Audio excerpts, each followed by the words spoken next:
He looked at me and said, "This was never supposed to happen." I didn't plan on noticing the way the room changed when she walked in. It was a quiet afternoon, the kind that doesn't ask anything of you. Dust floating in the light. A chair pulled out and pushed back in again. Nothing dramatic. That's how it started, like something small you almost miss. She stood by the window for a moment, mid-40s, maybe more, sunlight catching in her hair like it had made a decision to stay. Not trying to be anything. Not hiding either. There was a confidence there, but it wasn't loud. It felt practiced, earned. The kind that comes from surviving things without needing to explain them. I was sitting across the room, pretending to read. I wasn't. I kept losing my place because every few seconds I'd look up without meaning to. She noticed. I could tell by the way her mouth tightened just slightly, not annoyed, aware. Like she'd decided not to call it out. "Sorry," I said, too fast. "About what?" I didn't know. She smiled, small and careful. "You don't have to apologize for looking." That should have been the end of it. A polite exchange. A moment that passes. But it didn't pass. It stayed. Hung between us like a sentence that hadn't found its verb yet. She sat down eventually, crossing her legs, then uncrossing them a minute later like she'd suddenly become aware of her body again. I noticed the way her hands rested in her lap, still, then not. I noticed everything. That scared me a little. We talked about nothing first. The weather. How quiet the place was. How time feels slower when you don't rush it. She spoke more than I did. Not because she needed to, but because I didn't trust my voice yet. When I did speak, I chose my words carefully, like they might break if I dropped them. There was a gap between us on the couch. Not big. Just enough to acknowledge. Every so often, her knee would angle toward mine, then pull back. Once, our fingers brushed when we both reached for the same cup. It was nothing. It was everything. My hand tingled like it had been called by name. "You're very quiet," she said after a while. "I'm listening." She laughed softly at that, then stopped herself. "That's dangerous." I didn't ask why. I already knew. Or thought I did. She looked at me then, really looked. Not like someone humoring a younger man, not like someone being kind. It was steady. Searching. I felt exposed in a way that didn't hurt. In a way that made me sit up straighter, like I wanted to be seen properly. "This was never supposed to happen," she said suddenly, almost to herself. "What?" Her eyes didn't leave mine. "This feeling. The timing. You." I swallowed. "Does that mean it shouldn't?" She didn't answer right away. Instead, she reached for her coffee, took a sip, and winced. "It's cold," she said. Then, quieter, "So am I, most days." Something in me shifted. A line crossed without either of us stepping over it. I wanted to move closer. I didn't.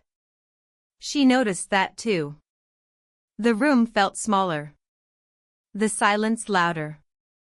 I could hear my own breathing, uneven and traitorous. She stood up, smoothing her clothes, creating distance where none existed before. "I should go," she said, though she didn't move toward the door. I stood too. We were close now. Too close to pretend this was nothing. Before either of us could say another word, a sharp knock broke the air. We both froze. She looked at the door. Then she looked back at me. And for the first time, she didn't look careful at all. The knock didn't stop her from leaving. It only delayed it long enough for everything unspoken to rush forward. She went to the door first. I stayed where I was, hands clenched at my sides like I was trying not to reach for her. It turned out to be nothing, a delivery left at the wrong apartment, an apology mumbled through the crack of the door. When she closed it again, the quiet came back heavier than before. I really should go now, she said again. You said that already. She turned, surprised, then smiled like she hadn't meant to. You noticed. I noticed things. Yes, she said softly. I know. She picked up her bag, finally committing to the motion. That scared me more than the knock had. I followed her to the doorway, stopping just short of touching her. The hallway light spilled in, colder than the afternoon sun behind us. This can't be simple, she said, not looking at me. I don't do simple anymore. I'm not asking for simple.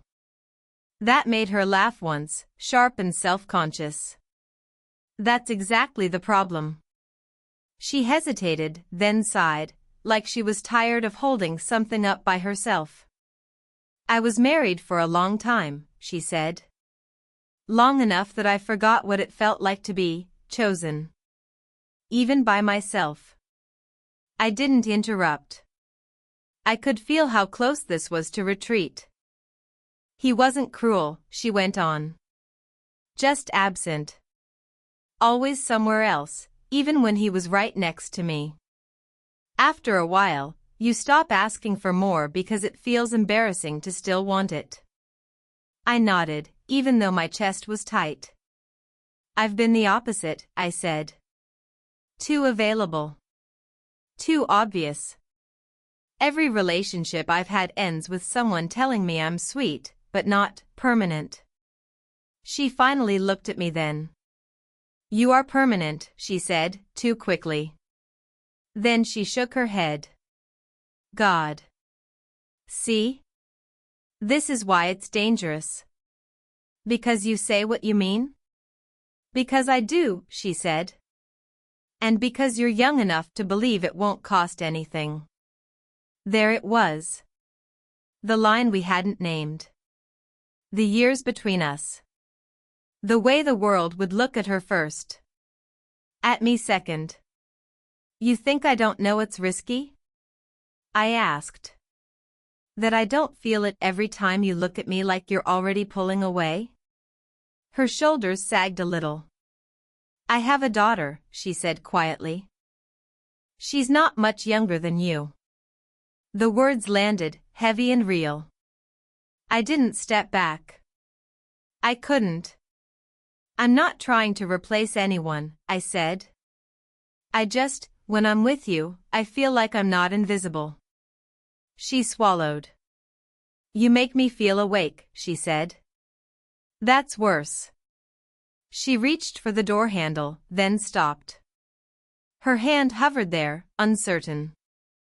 I lifted mine without thinking, not quite touching, just close enough that the heat between us felt deliberate. For what it's worth, I said, I don't think this is a mistake. Her fingers shifted, brushing mine at last. Just once. Just enough. She closed her eyes, leaned her forehead briefly against my shoulder, and whispered, Neither do I. And she didn't pull away right away, she didn't come back the next day. I told myself it was nothing. That people have lives, schedules, reasons that don't include you. Still, every sound outside my door made my chest tighten. Every buzz of my phone felt heavier than it should have. When she finally texted, sorry. Needed a day, I stared at it longer than I replied. I understand, I wrote. I hated how mature that sounded. I hated that I meant it. We met again a week later, not alone this time. That was her idea. Neutral ground, she'd said. Safer. A small cafe where the tables were too close together and conversations overlapped whether you wanted them to or not. She arrived early. I could tell because she was already tense when I walked in, fingers wrapped around her cup like it was anchoring her. She looked beautiful in a way that felt unfair, effortless, unguarded, like she'd forgotten to put the armor back on. "Hi," I said. "Hi," she answered, then looked past me. "Watching. Waiting for someone?" I asked. "No," she said quickly. Too quickly. "Just used to it." We talked in fragments. Normal things. Work. Traffic. A movie she hadn't finished. But underneath it, everything felt crowded. Like we were sharing a secret the room could hear. Then my phone lit up on the table. A message from my roommate, *, "You alive? Your mom stopped by, *, she noticed the screen. Your mom? Yeah. She worries. She smiled, then it faded. You still let people worry about you, she said. It wasn't a compliment. It was a reminder. Halfway through her sentence, a man appeared beside our table. Hey, he said, familiar. Too familiar. I thought that was you. Her whole body stiffened. I felt it before I understood it. Daniel, she said. Hi. He leaned in to kiss her cheek. She let him. That hurt more than I expected. You didn't say you were meeting someone, he said, looking at me now. Curious. Measuring. I didn't know I had to report my coffee plans, she said lightly. Daniel smiled, but it didn't reach his eyes. I'm her husband, he said to me, extending a hand. The word landed hard. Husband. Present tense. I shook his hand because that's what you do when your chest feels like it's caving in. Nice to meet you. We're separated, she said quickly. Daniel. Still married, he replied. Then to me, and you are? A mistake, I thought. I didn't say it. A friend, I said instead. He nodded, satisfied enough, then left with a lingering look that felt like a warning. She didn't speak for a long moment after that. I didn't lie, she said finally. I just didn't say it out loud. I know, I said. I didn't know how much knowing hurt. She pushed her chair back. This is exactly why I tried to stop. Did it work? She looked at me then, really looked. Her eyes were glossy, angry at herself. No, outside, the air was sharp. She hugged herself like she was cold. I can't do this, she said. I stepped closer. Not touching. Waiting. You already are. For a second, just one, she leaned in. Close enough that I could feel her breath on my mouth. Then she pulled back. And walked away. I didn't follow. I didn't expect jealousy to feel so physical. It sat in my throat for days after the cafe, sharp and constant, like I'd swallowed something I couldn't get rid of. I told myself I had no right to it. She hadn't promised me anything. She'd been honest, careful, even. Still, every time I pictured his hand on her shoulder, the way he'd said husband like it still belonged to him, something ugly flared in me. I stopped answering her messages. Not dramatically. Just slower. Shorter. Enough to pretend I was fine. She noticed. She showed up at my door on a Tuesday night, rain in her hair, eyes too bright. I hadn't told her she could come over. I hadn't told her not to. You don't get to disappear, she said the second I opened the door. I stepped aside. She walked in like she already knew the place, like she belonged there. That thought scared me more than the knock ever had. You're pulling away, she said, pacing. Don't deny it. I'm trying to be realistic, I said. You're married. Her mouth tightened. Separated. Still tethered, I shot back. Still showing up to cafes and reminding me exactly where I stand. She stopped moving. Slowly turned to face me. Is that what this is? She asked. You feeling small? The word stung. No, I said. I feel disposable.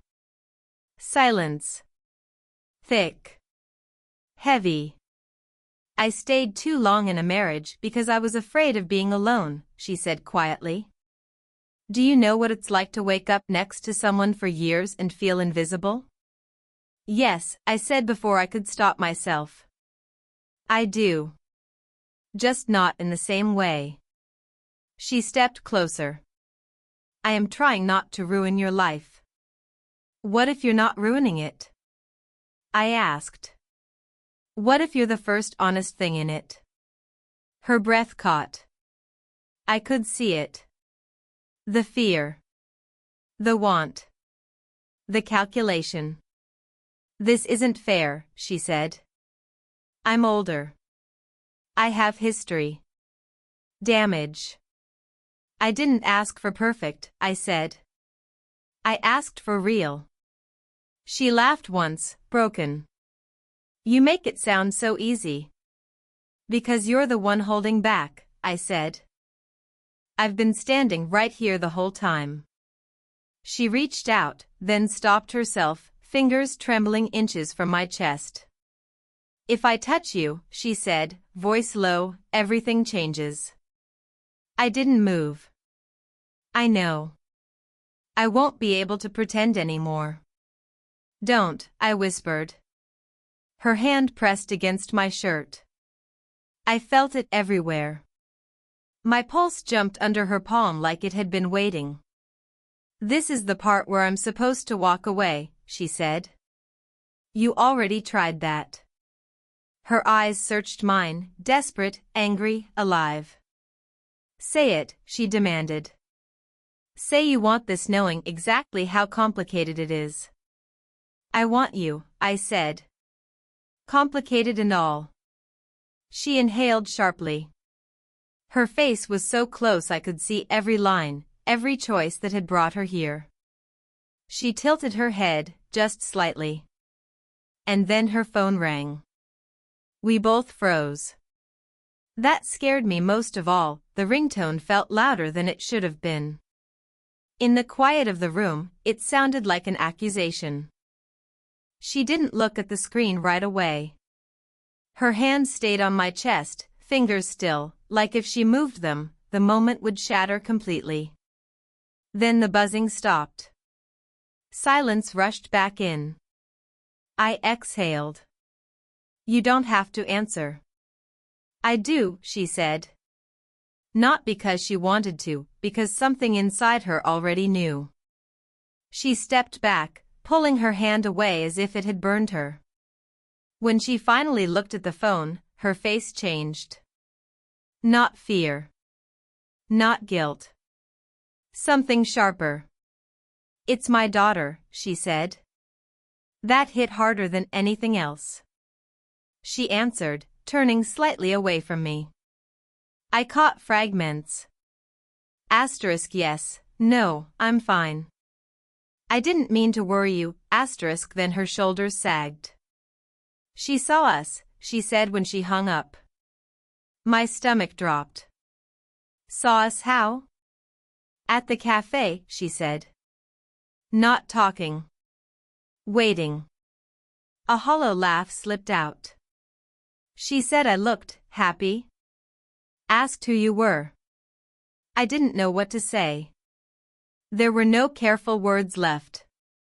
I told her you were a friend, she went on, pacing now. She didn't believe me. She never does when I lie badly. Did she say anything else?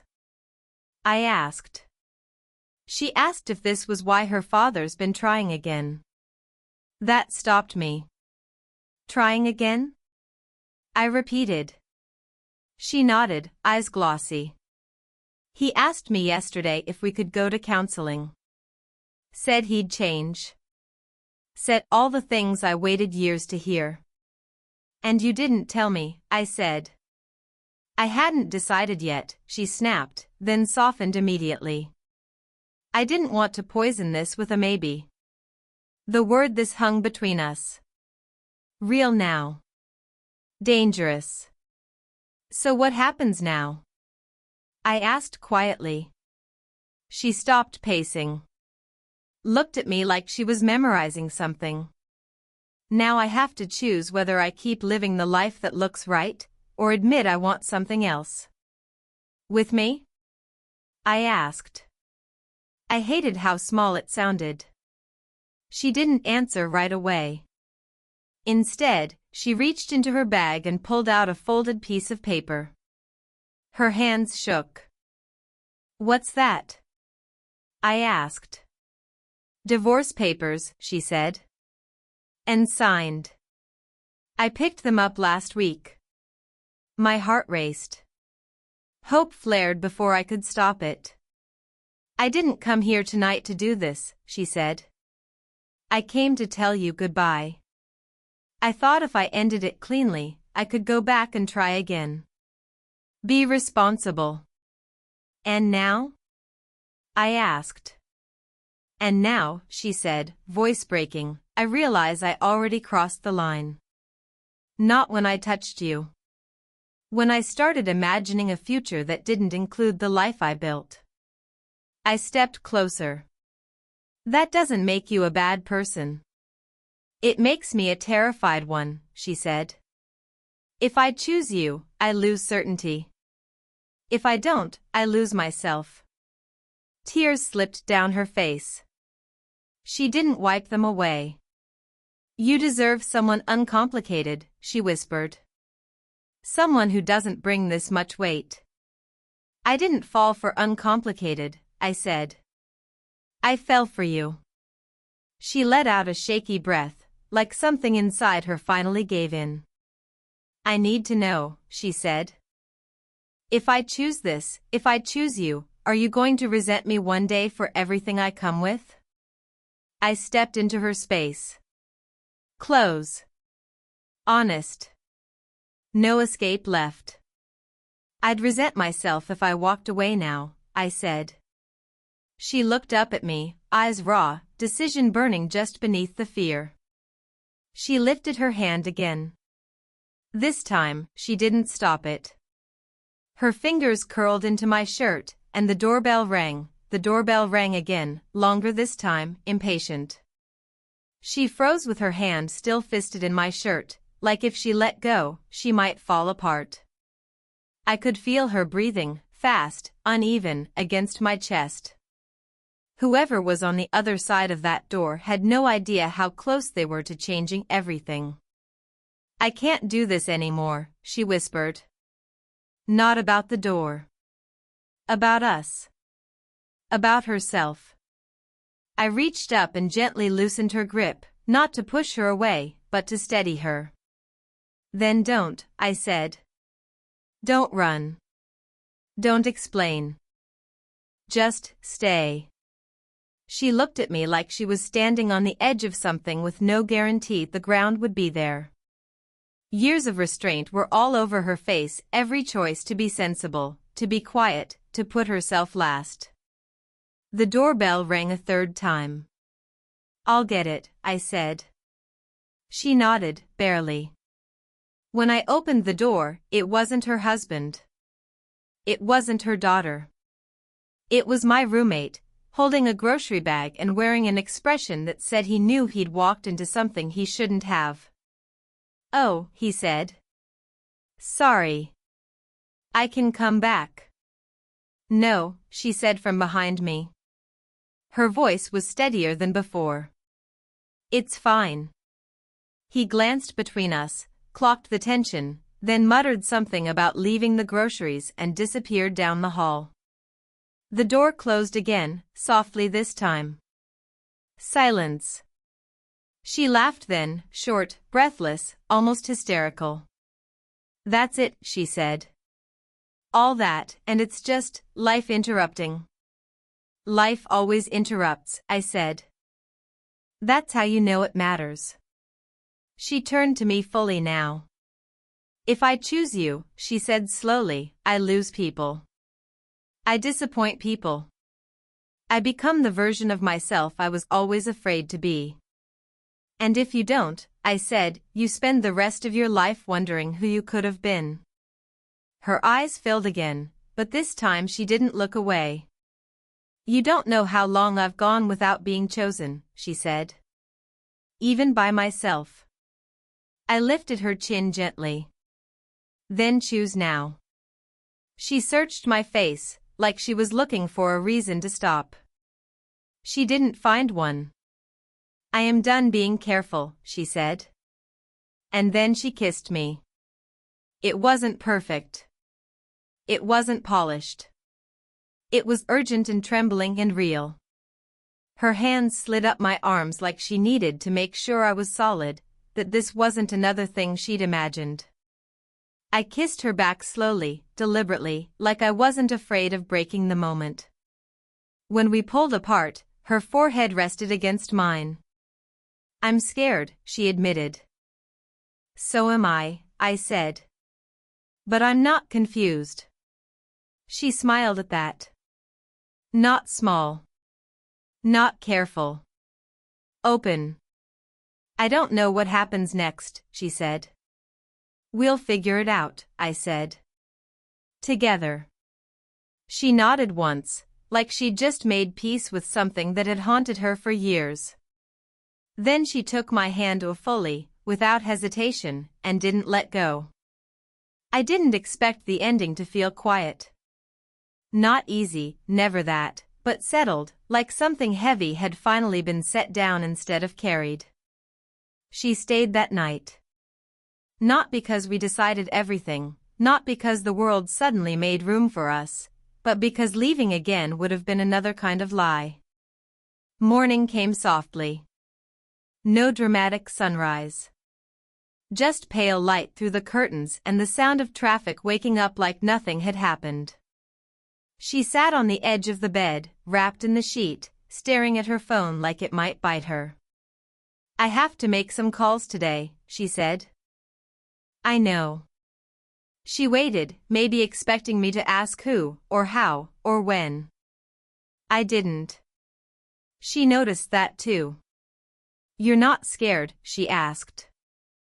I am, I said honestly. Just not enough to walk away. That made her smile. Tired. Real. The truth came out in pieces over the next weeks. Conversations that didn't fit neatly into single moments. Her husband didn't take it well, but he didn't fight the ending either. Some things had been broken too long to pretend they were sudden. Her daughter was harder. Questions layered with disappointment, confusion, and the kind of honesty that cuts deeper because it comes from love. She'll come around, I said one night when she cried into my shoulder. Or she won't, she replied. And I'll have to live with that. That was the pattern with us, no false promises. Just choosing anyway. People noticed. The looks came. The pauses before names were said. The way conversations shifted when we walked into a room together. Sometimes I felt the age gap like a spotlight. Sometimes she did too. We talked about it when it hurt. We didn't pretend it didn't exist. What surprised me was how normal we became. Grocery lists. Arguing about music in the car. Her reading while I cooked, correcting my technique without even looking up. My hand finding the small of her back automatically, like it had always known where to go. One night, months later, she said, "Do you ever regret it?" I thought about the fear. The judgment. The weight of being someone's bold choice instead of their safe one. No, I said. I regret the years you spent thinking you didn't get to want more. She turned toward me then, eyes soft. You didn't save me, she said. I chose myself. I know, I said. I just got lucky enough to be here when you did. We didn't fix everything. We didn't outrun consequences. But we stopped living like our lives were already over. And somehow, that felt like winning. Sometimes she still says, this was never supposed to happen. And I always answer the same way. Neither was missing out on it. So tell me, would you have chosen love if it meant disappointing others? Do you believe timing can be wrong but feelings still right? And if you were standing where we stood, would you have walked away or stayed? Whatever waited outside this room could wait a little longer.